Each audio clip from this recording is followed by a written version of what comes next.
اعوذ باللہ من الشیطان الرجیم بسم اللہ الرحمن الرحیم۔ حضرت ابو ہریرہ رضی اللہ تعالیٰ عنہ کہتے ہیں کہ میں نے رسول اللہ صلی اللہ علیہ وآلہ وسلم سے سنا، آپ فرماتے ہیں بنو اسرائیل میں دو آدمی آپس میں بھائی بنے ہوئے تھے، ایک گناہوں میں ملوث تھا جبکہ دوسرا عبادت میں کوشاں رہتا تھا۔ عبادت میں راغب جب بھی دوسرے کو گناہ میں دیکھتا تو اسے کہتا کہ باز آ جا۔ آخر ایک دن اس نے دوسرے کو گناہ میں پایا تو اسے کہا کہ باز آ جا۔ اس نے کہا مجھے رہنے دے، میرا معاملہ میرے رب کے ساتھ ہے، کیا تو مجھ پر کوئی چوکیدار بنا کر بھیجا گیا ہے؟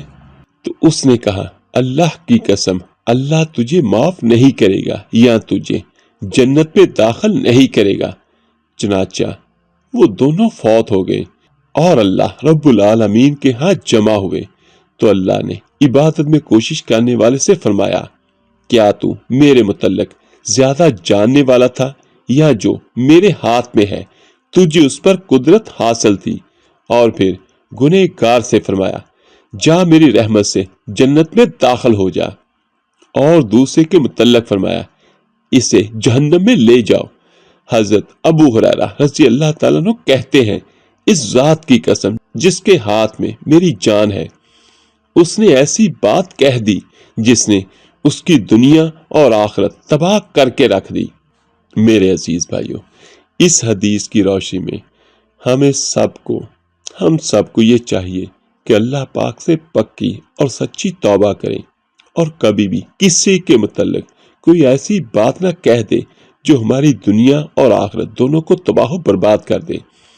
اللہ پاک بخشنے والا ہے، مہربان ہے، جس کو چاہے جب چاہے معاف کر دے۔ ہم کسی کے متعلق یہ کمنٹس نہ کریں کہ وہ ایسا ہے، وہ ایسا ہے، کیا پتا کون اللہ کی بارگاہ میں کتنا اونچا ہے، کیا درجہ رکھتا ہے اور ہمارا درجہ کیا ہے یا ہماری اوقات کیا ہے۔ حضرت ابو بکر رضی اللہ تعالیٰ عنہ بیان کرتے ہیں کہ رسول اللہ صلی اللہ علیہ وآلہ وسلم فرمایا کوئی گناہ اس لائق نہیں کہ اللہ تعالیٰ اس کی سزا دنیا میں بھی جلدی دے دے اور اس کے ساتھ آخرت میں بھی اس کی سزا جمع رکھے، جیسا کہ ظلم و زیادتی اور قطع رحمی ہے۔ سنن ابی داؤد 4902۔ حضرت ابو درداء رضی اللہ تعالیٰ عنہ کہتے ہیں کہ میں نے رسول اللہ صلی اللہ علیہ وآلہ وسلم کو فرماتے ہوئے سنا جو بہت زیادہ لعنت کرنے والے ہوئے وہ کسی کے سفارشی یا گواہ نہیں بن سکیں گے۔ سنن ابی داؤد حدیث نمبر 4907۔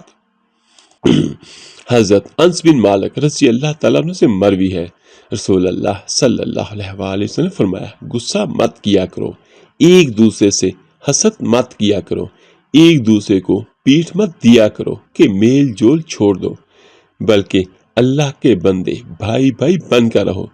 کسی مسلمان کے لیے حلال نہیں کہ اپنے بھائی سے 3 رات سے زیادہ میل جول چھوڑے رہے۔ سنن ابی داؤد حدیث نمبر 4910۔ حضرت ابو ایوب انصاری رضی اللہ تعالیٰ عنہ سے روایت ہے رسول اللہ صلی اللہ علیہ وآلہ وسلم فرمایا کسی مسلمان کے لیے جائز نہیں کہ اپنے بھائی کے ساتھ 3 دن سے زیادہ میل جول چھوڑے رہے کہ جب دونوں کی ملاقات ہو تو یہ بھی منہ پھیر لے اور وہ بھی۔ ان میں سب سے بہتر وہ ہے جو السلام علیکم کہنے میں ابتدا کرے۔ ام المومنین سیدہ عائشہ رضی اللہ تعالی عنہا سے روایت ہے رسول اللہ صلی اللہ علیہ وآلہ وسلم نے فرمایا کسی مسلمان کو روا نہیں کہ کسی مسلمان سے 3 دن سے زیادہ مقاطع رکھے، چنانچہ چاہیے کہ جب اس سے ملے تو اسے سلام کہے 3 بار، اگر کسی بار بھی جواب نہ دے تو وہی گنہگار ہوا۔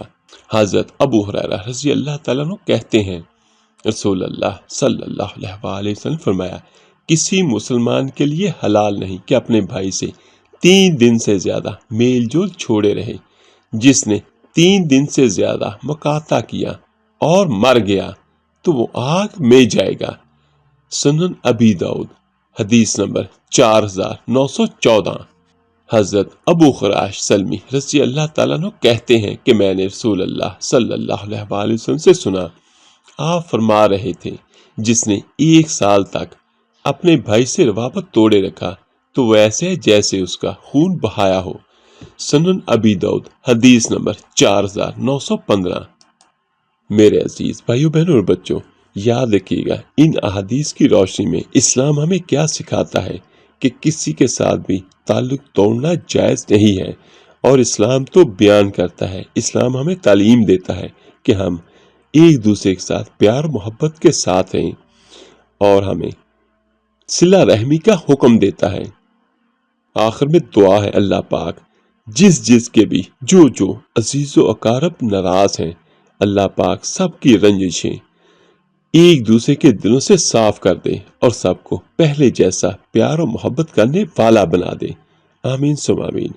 آپ میرے لیے دعا کیجئے گا، انشاءاللہ میں سبھی بھائیوں اور بہنوں کے لیے ضرور دعا کروں گا۔ اللہ پاک آپ سب کا حامی و ناصر ہو۔ اللہ حافظ۔